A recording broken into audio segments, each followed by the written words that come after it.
I mean, I guess I could just start with like the standard name and age, and like I'm filling out a paper. There's our intro. My name is Josh Lopez. I'm 28 years old, and I was born in Watsonville, California. I don't have many memories of it. It was about 2 years old, no more than three, when both my parents moved from California to Mexico. I have memories of myself being in preschool with my older brother. My older brother Brian, we're about a year 9 months apart. We'll just say two, just for the sake of it. School wise, it was 2 years. I followed him basically from the time I was a child uh, to the time my parents divorced and after, because when my parents split up, we went from Mexico back to Illinois, back to Mexico, back to Illinois. And so there were memories of me being in Mexico and speaking only Spanish, did not speak a lick of English, believe it or not. In third grade, I had to go to a bilingual class because I just couldn't understand what was going on. In second grade, I have a very clear memory of my second grade teacher telling my mom that I'm not turning anything in, like I'm not doing any of the schoolwork. And and when I was asked about it, I just said that I didn't really understand it. My mom worked two jobs, so there was really no tutoring. There wasn't any, hey, let me help you with the homework. I was asleep. I had to be in bed by the time my mom came home from work. So there wasn't anything. There was no, hey, did you finish your homework? Hey, it was my brother and I. When my mom left, she took my brother Brian and I. So let me just tell how many siblings I have. I have now a total of six, but then it was five with me included. And so my three other siblings decided to stay with my dad, and well, not really a decision. They were underage, but my mom took my brother and I, and uh, she did have a conversation with my older siblings, but uh, obviously after time passes by and I have the ability to review it as an adult now, having gone through therapy, I've realized that was not a good decision. And so, and it wasn't a decision children should make, and they were children. So I want to be clear about that. So she took my brother Brian and I, and so we were the closest in age. So when we were by ourselves, when my mom was at work, we would walk ourselves to school, walk home. I'd follow my brother, and so there was a huge burden placed on his shoulders to essentially be an adult as a child. And I can't imagine the stress that that would put on somebody as a kid to have to take care of somebody else when you might not even be knowledgeable enough to take care of yourself. That was a pretty rough period because I didn't understand the language very well. I didn't speak it very well, and I it was so stressful. In fact, that when I was in second grade, I believe, when we had moved, I believe for the last time to the U.S. when my mom was for good not coming back, I had a seizure, and I have no memory of the seizure. I only have a memory of the next morning. My aunt drove my mom and I to the hospital, and I just remember waking up and seeing the giant hospital building, like looking straight up at the building, the skyscraper, because it was Rush Hospital downtown in Chicago. And so you just, if you've ever been to the city, you just see this, like if you were to look up, it's just this, just nothing but skyscrapers. So I just have a memory of just looking straight up and looking around, like, where am I? And then I had probes, those little, not probes, but the little suction cups they put on your head, the electrodes, to test your the magnetic, or the I'm sorry, the brain waves to monitor me while I sleep, to see what, if I have epilepsy, or to do a sleep study. And so anyway, all I knew was I got to the hospital, they put those things on my head, and they're like, hey, you're going to sleep again. And I was like, I didn't know what was going on. Obviously, I don't remember asking any questions when I was a kid. I was just trying to make it to the next moment. I wasn't really thinking about like, oh, what's happening right now? What do I have to do? Just whatever I was told to do, I did it. I hope that explains it. And there was a conversation that I found out later that my mom told me, that the doctor had asked her if there was something going on with me at home because when they did the study, everything came back normal, and so they were trying to figure out if it was induced by something else. And so she was asked if there was a lot of stress going on or if there's issues at home. And she mentioned, I guess she had mentioned the divorce and the split up and having gone back and forth to Mexico. And so that was a big factor in that seizure. And he informed her that basically it was the situation was so stressful for me that that my brain just was overstimulated and just essentially short circuited. So I think that that's really where my anxiety really started. I'm a very anxious person, so I think those are the earliest memories I have, and they were very anxious memories. So I think that's where it started. And so, mind you, that some time passes by uh, where it's just me and my brother. I think it was until I was about 8 years old. My older siblings at some point came to they came to visit, and I actually talked to my dad about this just because this is important to the story. I've reconnected with my dad after many years since I was a teenager that I had spoken to him, and it was just on the phone, and so I hadn't had no contact with my dad for that many years. So recently, I went to Mexico and I reconnected with him because it was an important piece of the story that I didn't have. So I wanted to hear it from his mouth how everything happened from his perspective.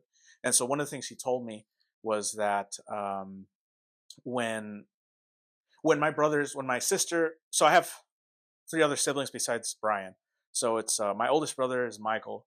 My sister that's younger than him is Kim, and then Kevin comes after her, and then it's Brian, and then it's me.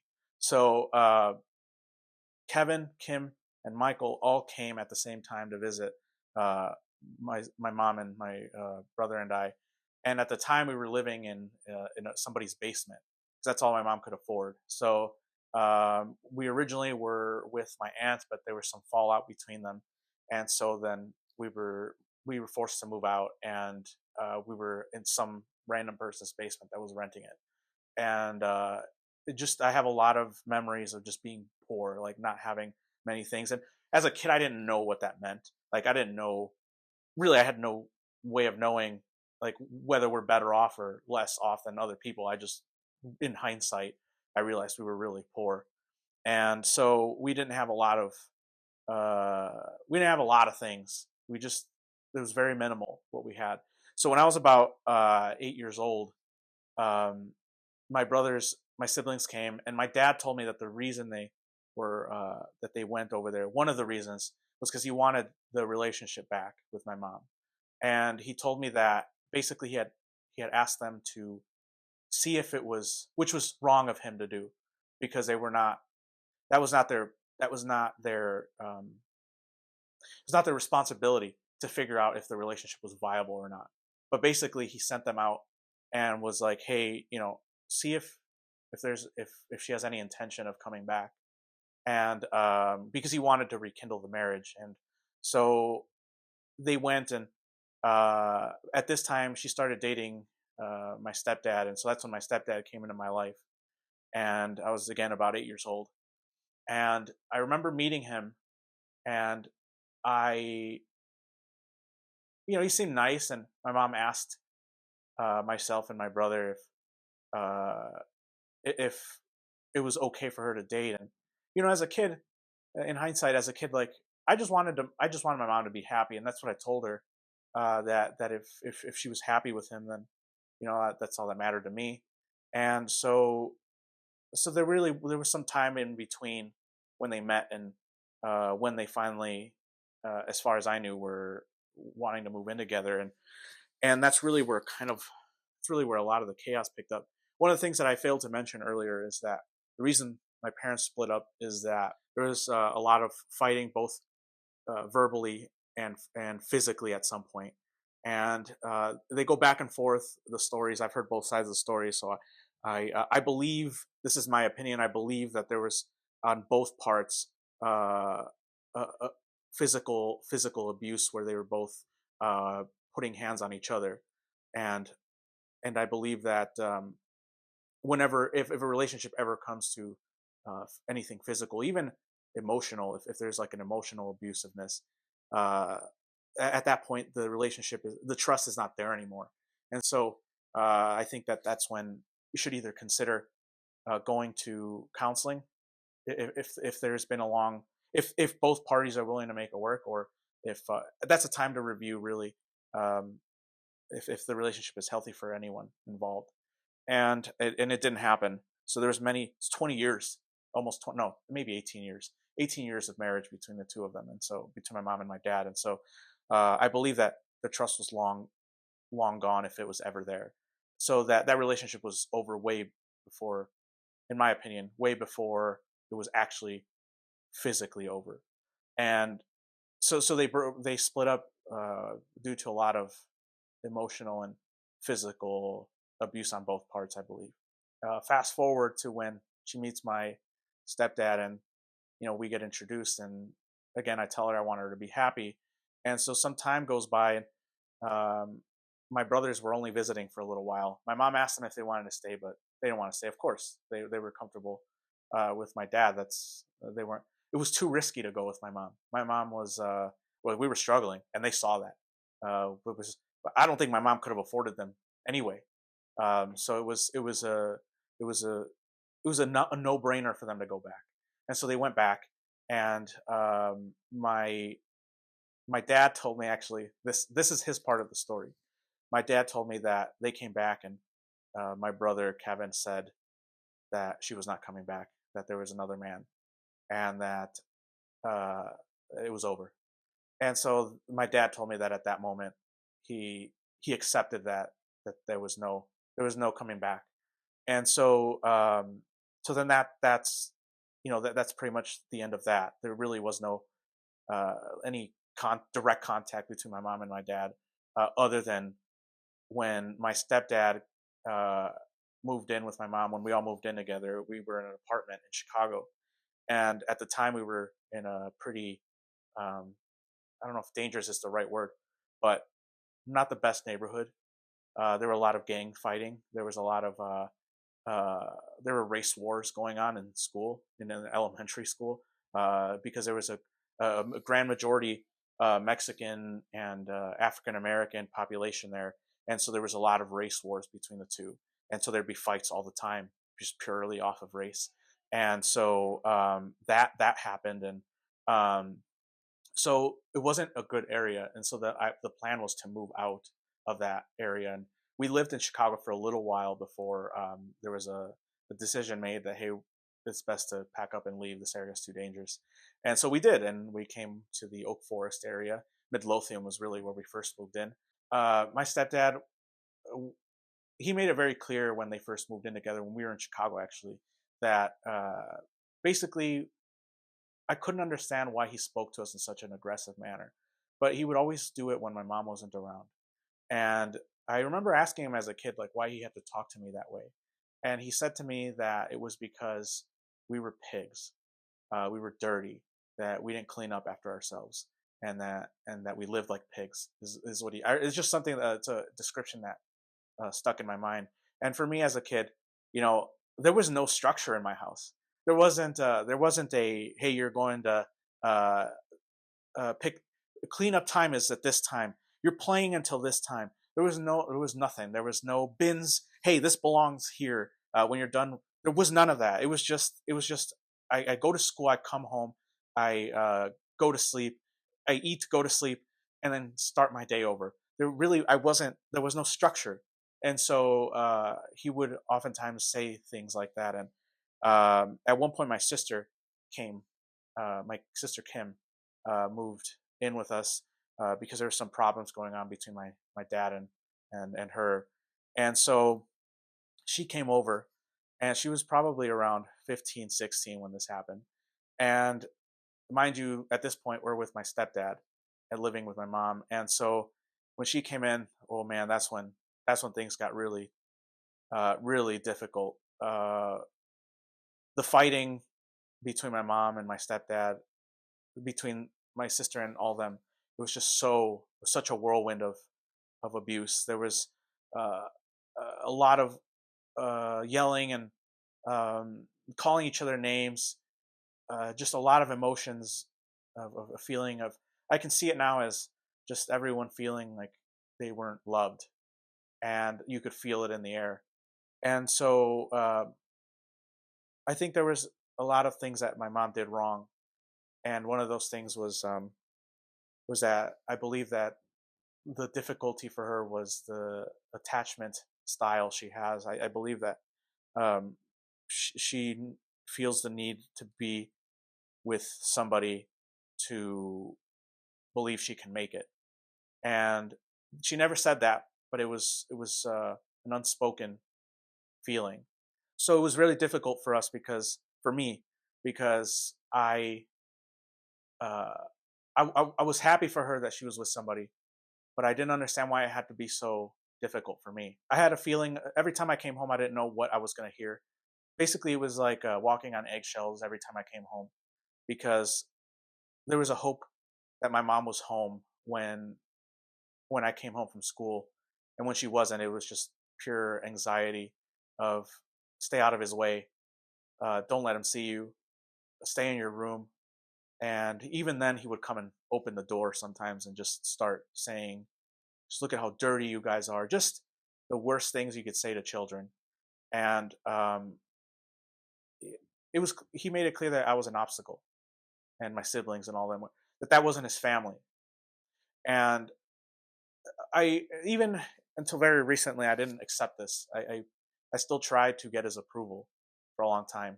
Um, I tried to when he was in a good mood, I felt myself being trying to uh, have a conversation with him to see if he was in a good mood, hoping that he's in a good mood, and that would give me some comfort that my day was gonna be okay that day. There was a lot of that for many years, and this created a rift between my brother and I. We were again. I want you to remember that Brian and I were pretty close as kids. You know, we did a lot of things together, and he used to put food in the microwave for me and for him and I. And my mom again wasn't home. This is before she met my stepdad, and so he would prepare food, that my mom left behind, and for us to eat. And he would just throw it in the microwave. And in fact, I tell this story once. It's a pretty funny one. That one time he put fried leftover fried chicken in the microwave, and he didn't know how long to put it for, so he put it for 5 minutes on a styrofoam plate. And about 3 minutes in, we start seeing black smoke coming out of the microwave. And this is when we lived in the basement, so there wasn't a lot of ventilation. So you just see this black smoke coming up, and at that point, he runs over and he shuts it off, and he opens the thing. As soon as he opens it, the puff of smoke just comes out, and it just fills the whole room. And now it smells like a fire, and just burnt styrofoam. And so at this point, we're kind of panicking, trying to make sure my mom doesn't find out that this happened, because my mom's already at work, and she's there's no we're on our own here. So he opens all the windows, and we start spraying Febreze everywhere. And fortunately, my mom wasn't going to be home for another few hours, and it was enough time where it no longer smelled by the time that happened. The microwave got cleaned, so there's no black smoke left over, and so as far as we knew, we were safe. And my mom actually never ended up finding out. Something we talked about years later, where we told her what happened. And so it's just a funny story that it's one of the few funny stories I have. One of the few funny memories in hindsight that I have of my childhood, and that was one of them. So anyway, Brian and I were very close, and we had a uh, a relationship where we were. I don't know that we were stuck at the hip per se, but I followed him around. And uh, when my stepdad came into the picture, there was this animosity that started to build between us because of the stress we had at home, where we didn't know what to expect on a daily basis. And so I found out later through therapy that this was we were in a survival mode. And so I'm a very outspoken person. I've always been that way since I was well, I don't know if since I was a kid, but since I was pretty young. And once I hit my teenage years, it really started to develop that personality. And so I wanted to, I had the urge to defend myself. And so whenever my stepdad had something to say, I would immediately get defensive and try to clarify, why things were like this or whatever, to try to defend myself, right? And my brother, his route, he was quieter. His theory was that uh, me saying things would only make it worse. Like, just be quiet was his way of handling things, and so it created a rift between the two of us that unfortunately is not as bad to this day, but we definitely aren't as close as we were as kids. And this had a lot to do with it. Is the feeling of uh, this is your fault. No, this is your fault. And there was a lot of that between the two of us. And we were blaming each other and maybe even ourselves as to why we were in the situation we were in. So um, there was into our teenage years, that there was a clear rift between the two of us. And um, there was a lot of times where he was angry with me and he would take it out on me because he felt that it was my fault. And so he, there was a couple of times where he put his hands on me, uh, and so there was a feeling that like I was by myself, like I was on my own, and that was very difficult for me because when my sister was born, um, which was when I was like about 9 years old, when she was born, she also got to see the effects of that, of the two of us, and a lot of times she didn't really understand why.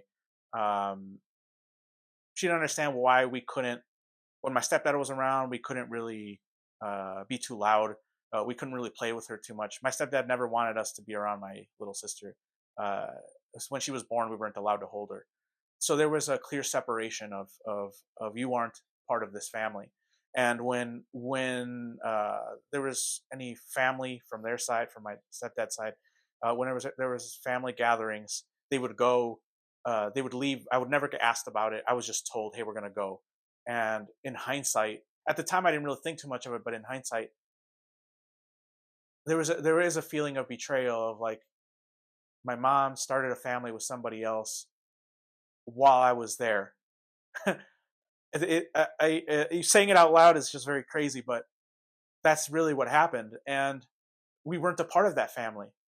We weren't. I never met any of my stepdad's family members other than his daughters when they were still here, but they were near us. And so while they were here when I was a kid, really that's the only family members we saw. But that's only because they were here, they lived here. But there was never an intent of involving me or my brother in any of the family interactions, whether it was going um, to their home country in Uruguay, or some family members of his lived in Mexico. So when stuff like that would happen, uh, there was never plans for our inclusion because, again, we weren't part of the family. And at the time, I didn't see it that way until some time passed. And uh, so there was a lot of that happening, and so it really did feel like I was on my own because my brother was against me, and then when my sister uh, was born, and she kind of got in the middle of things as she got older. She There was favoritism going on clearly, and my brother and I had a conversation. Brian and I had a conversation about as adults that there was favoritism going on, and he could feel it, and so could my younger sister Julia, who's a daughter of my stepdad, and so she's technically my half sister. But with any of my siblings, they're my full siblings, regardless of paternal DNA. I don't care. They're my siblings, and so there was a lot of favoritism that happened, and I was the favorite, and so I didn't really realize it until I heard it out loud from both Brian and Julia that there was favoritism going on, and so I reviewed it and I looked at it and I was like, I understand. That's clearly what it is, and unfortunately for me, that meant that there was resentment, not just from them, but I later found out that even from my stepdad, there was resentment for me because I was the favorite, and I just, to this day, it's one of those things that I don't understand uh, what I could have done better, and really there wasn't, because it wasn't anything I could have done. And so it was just a feeling of loneliness for me growing up, and that led me to just uh, getting away from my family as much as I could. I hung out with my friends as much as I could. Paid attention to anybody else that paid attention to me outside of my family, whether it was uh, relationships or what have you. Anybody that gave me attention, I I went over there, and so that was a very lonely time period in my young adult years. And so there was a decision for me at that point of I feel very uh, I feel like a burden to everybody, and so I don't want to feel like I am just a burden anymore. And so what do I do? And that was a moment in which I'd been thinking for many years, since I was like 12, that, you know, being a Marine would be cool. That was a thing, as a young kid in me said, was that being a Marine would be something that I could maybe achieve, and prove that I wasn't this burden that I felt like. And so I at the age of 18, I enlisted, and I didn't end up shipping out till I turned 19, and so there was really I had no athletic ability going into the Marine Corps. I wasn't in sports in high school.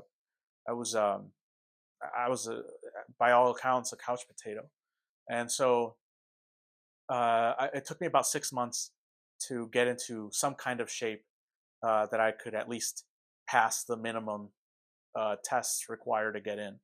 And so I was in the delayed entry program for 6 months, which is a program in the Marine Corps that just about every enlisted person goes through, whether it's for a few weeks, depending on when your ship date is and when it's available. So for me, it was 6 months, and it was likely just because I needed the 6 months anyway, because I was not in shape. I was barely within weight standards, and so I needed to get into better shape than I was. And so for the 6 months I did, I ran, and I got into pretty good physical condition. Well, not pretty good, but better than I was. And so anyway, I shipped to boot camp, and for me, I there was, of course, there was fear.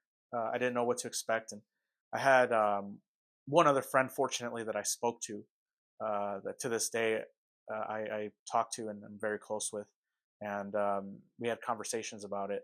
And he told me, because he went at 17, he graduated early, and to this day I have a quote that he says that I absolutely love, which is that I had a lot of questions, and I was like, I don't know, do you think I can make it? Is what I asked him, and he told me, he was like, as long as you never say I quit, you'll make it. And so that was a for the first time I felt like somebody believed in me, because when I enlisted, I didn't initially get that support. Everyone was against it in my family, because there wasn't anyone in my family, in my immediate family, that was prior military. So there was a fear of the unknown, and so they put that fear on me of like, well, what if this, what if that? And when I heard it from another Marine, that I'll make it as long as I never say I quit, it was a belief from somebody. And so then that's all I needed, and I shipped off. And and it was difficult. I it wasn't easy for me, uh, particularly the hikes um, were brutal for me in second phase, which is in Camp Pendleton. For those that don't know, in first and third phase, we are in MCRD San Diego. At least for me, there's two depots. There's San Diego and Parris Island in South Carolina, but west of the Mississippi goes to San Diego, and so I went to San Diego. And for the second phase, which is month 2 of boot camp, you go to the mountains in Camp Pendleton, and you prepare for hikes. And so I did a lot of hiking, and it was brutal for me. I did not have strong legs, and I uh, that was probably the most difficult time for me, was the hikes, and probably the closest I came to not quitting, but failing because the pace that we were at wasn't the fastest, but it was difficult with all the weight, and that was the real challenge for me. But fortunately, I made it in, and I graduated boot camp in 2015, August 28th. And for me, to this day, it's one of the best memories of my life of finally, after all these years of feeling like not enough and feeling like I was less than everybody else. I finally felt that wasn't true, and that I was capable of some pretty spectacular things, and that was the first that was really the first realization that maybe what I had been told was not correct, and how I'd been made to feel wasn't accurate. And and for many years, I held on to that, and that was what kept me going, was being a Marine. And and I learned a lot. Unfortunately, there's good and there's bad. The good was that I gained confidence. The bad was that I also developed an ego that was larger than me, and and people around me knew it. And so there was there was a point in time for a few years in which I was probably difficult to be friends with, and and that has a lot to do with having had no confidence before, and all of a sudden being at what I believed and is one of the top military installations, or um, yeah, military institutions, I should say. And so for me, I just felt like on top of the world, right? Like there was a chip on my shoulder of look what I can do, and I wanted to be loud and heard and seen. And so that, as you might guess, that was uh, that also came with its downsides, and hurting other people as well. And so uh, many years went by, and uh, relationships came and went, and I think really the starter for everything, what really started this journey that I'm on now, was really uh, when I was in a relationship that I believed was going to be something that was gonna be the rest of my life. I wanted to marry this person, and so this was a very difficult end of a relationship, because we had lived together, and we had ideas, we had conversations about starting a family, and so finally it felt like, wow, I have I'm gonna have a family, and so it was pretty devastating when that came to an end. And there were some questions I had about myself after that, of what is it that I'm not doing right, and why do I keep running into these relationships that end like this? And so finally, I was fortunately at that time I was already in therapy, because um, I was trying to save the relationships. We were having some arguments that were I would call uh, arguments that questioned our differences in values. It was COVID. It was during COVID, so everything was shut down. All the marriage counselors and relationship counselors, uh, all the professional ones that had experience in many years, were booked out for at least 6 months. And so, unfortunately, we had to get whatever we could get, which was just somebody that was still getting their hours. So they didn't. To this day, I feel bad. They didn't know what they were getting themselves into. There was a lot that came with our relationship, and so it was just at some point it became clear that it wasn't salvageable, and so that came to an end.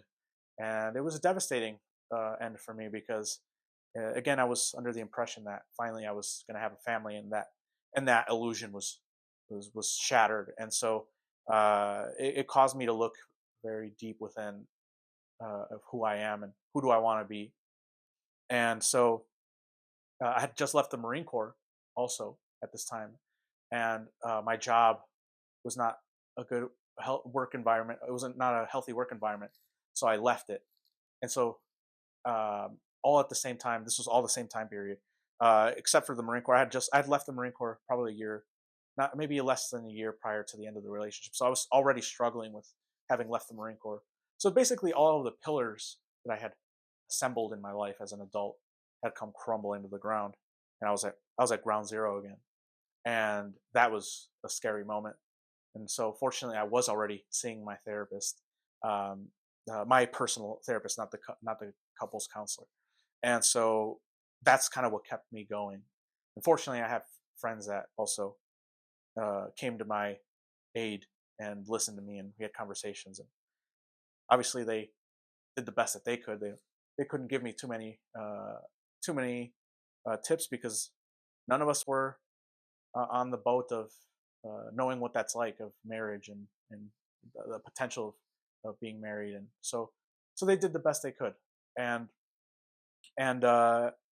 unfortunately, therapy kind of kept me centered and kept me from falling too far into the pit of depression. And um, and so then I had actually already started Win the Night, and it started before the end of the relationship. Actually, it was just very different. It was originally it was going to be a men's mental health channel, and it didn't feel right. It actually ended up almost completely collapsing at one point, and it just ended up being me.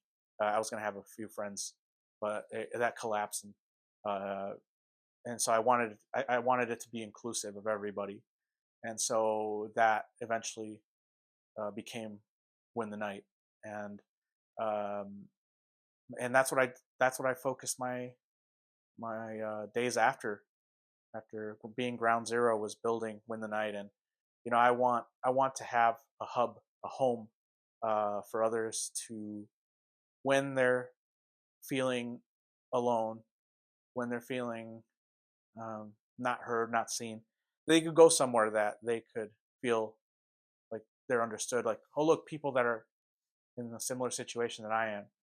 I think that sometimes is those little things make the difference in people's lives. And so it's like, you know what, if I could be a hub for people to feel safe to come by, uh, that is that is something I can give back instead of just taking up space and just sitting here wallowing. Although that's not what it was. I had reasons to be feeling the way that I was, and I processed it, and I took my time with it. And so I made sure to take care of myself as well, and that's been the goal actually. And so now we fast forward to a more present time. Um, through therapy, I realized some of the connections, the unhealthy connections I had with with my parents, or with my mom specifically, because I grew up with her.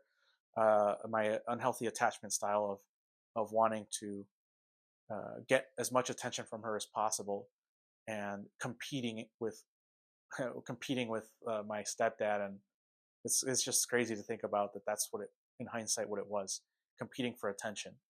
And uh, and it was just, I needed to get to be stable on my own, and to love myself enough to not put myself in situations that are going to hurt me, which is being around my stepdad. And if my mom is with my stepdad, then that is unhealthy for me, because that person does not want me around, no matter what he says. He made it very clear with his actions and with his words that uh, I am not his family, and so that made it so I can't hurt myself anymore. Is where I'm at. And what that means is I have to put a safe distance between myself and my parents, and a distance in which I can take care of myself, and I can still show them love, because while they made a lot of mistakes, they have stories too, and they have traumas as well, and they're human beings, and they should be treated as that, because that's what they are. And so when I went to therapy and started to work on that, I started to. They say that you go through a phase with your parents of, you idolize, demonize, and then humanize. And I believe that I've reached that point of humanize, where I see why they are the way they are. and how they had to survive their environments. And so I finally made the decision that uh, I wanted to see my dad through my lens and no longer through my mom's lens like I had before. All of the opinions that I had of my dad were most, well, not all of them, but most were based off of my mom's opinions. And so I wanted to form my own. And so I decided that I wanted to meet up with my dad. And so I talked to my older brother, Kevin, who was in California at the time, and he still is actually. And I asked him if, since he had contact with my dad, if he could reach out to him and if he would be willing to meet up in California and catch up. And so that got set up. And so between my brother Kevin and I and my dad, we all got together and we just chatted, and I forgave him, and I told him that the past is just that, and I just want to move on. And so he thanked me and for forgiving him, and of course he did ask for it too when we got there. When I got there, he asked me to forgive him, and I told him that that was already done and that that was in the past. And so I wanted to get to know him as a person because I realized I didn't know him. I didn't know who he was. I was like 5 or 6 years old when the marriage ended, and so I had very small, very small amount of memories. So I about maybe like 6 months go by, and I decided that it was about October of last year. Made plans to go to Mexico and go see him, and so I flew out there and I spent a week. I lived with him, and so I really got to know him as a person. I saw some good, and I saw some bad, of course. Some Everybody has their flaws, and I realized that uh, he's not a monster. He's not this this demon that I saw and that I portrayed him, or that he was portrayed to be. He's a human being that survived his environment in the best way that he could, and so and that's really what it was at the end of the day, and that's how I saw him. And so I established my boundaries with him, and I think that's an ongoing thing. Obviously, the more we get to know each other, the more he's going to know what is good and what is not for me, and vice versa. So where we are now is the healing continues. It's not done yet. Uh, I'm trying to grow as the channel grows, because I want people to see that this isn't black and white. I want people to see that this isn't and now everything is good. It's a process. There are bumps. There are some um, you make some progress, and then there's some regression at times. And only thing I can say is it takes time, and be kind to yourself, and don't let those downsides, don't let those regressions uh, dissuade you from continuing the process of healing, because it's not it's not one straight climb. The healing goes on, and so I hope that we can heal together, and this can become that hub. So I think that's where we're at. It's difficult to process trauma, so be kind to yourself.